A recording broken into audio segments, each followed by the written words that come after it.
हमरे पूरब कोसी वहत पश्चिम कमला बलान, वह मिथिला मैथिल के बेटा छोटू कृष्णा हमरे थिक नाम। आए समस्त मैथिल श्रोता के शीश झुका हम करी प्रणाम, शीश झुका हम करी प्रणाम। कही आंगन आंगन तुलसी के चौरा, सत्य के पूजा घर घर में, महादेव देवादि को पूजा, पूजन हर हर बम बम में। गीत नचारी सुन प्रसन्न भव, शंकर एला जहिए सौ, बनी उगना हमरे संग नाचे थे, औढर दानी तहिए सौ।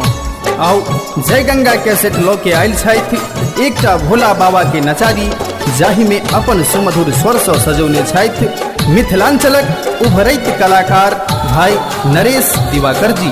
आओ सुनी भोला मतवाला। कहै छी सबटा हम काइन काइन का, दुख कहै छी सबटा हम काइन काइन का, सुध लियौ महादेव अपन जाइन का।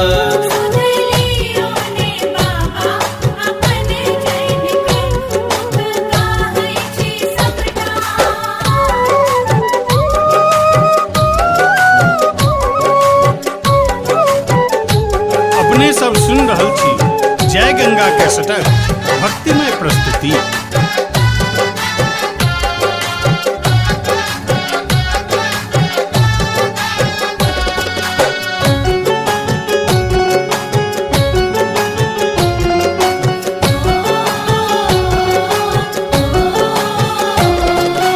सुनबै नहीं अहाँ त सुनतै के दोसर, अपनो हमर अछि हमरा सरूसल।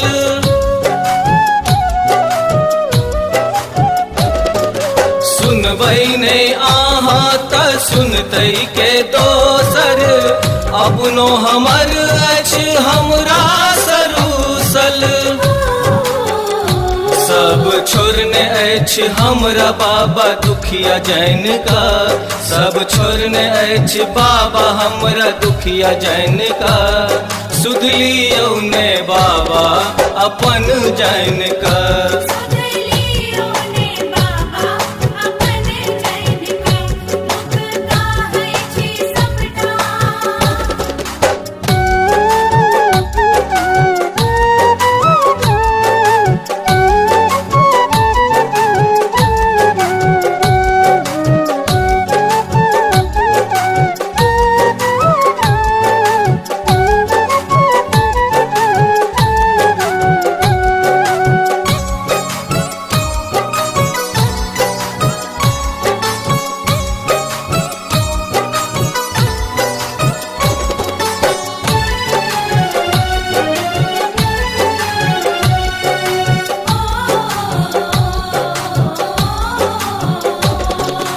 अर्जी हमर सुनियो शंकर महेशियो, बेटा छी हम जेना कार्तिक गणेशियो।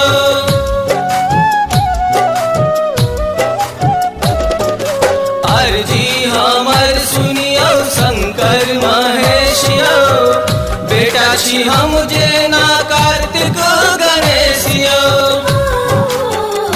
कोर उठबू ने हमरो पुत्र मैन का, कोर उठबू ने हमरो पुत्र मैन का, सुध लियौ ने बाबा अपन जैन का।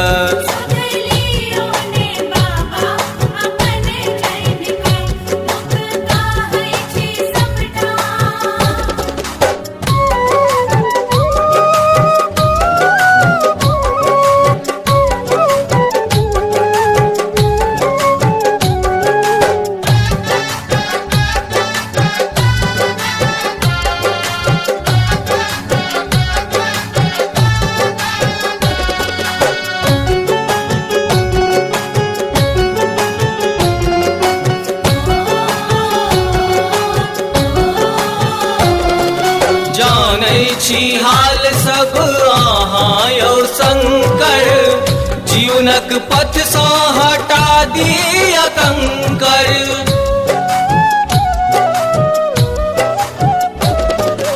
जानै छी हाल सब अहाँ यौ शंकर, जीवनक पथ सँ हटा दिया कंकर। जो है नरेश दिवास गैन का, बाट जो है नरेश दिवास गैन का, सुधली यौने धीरु के अपन जैन का।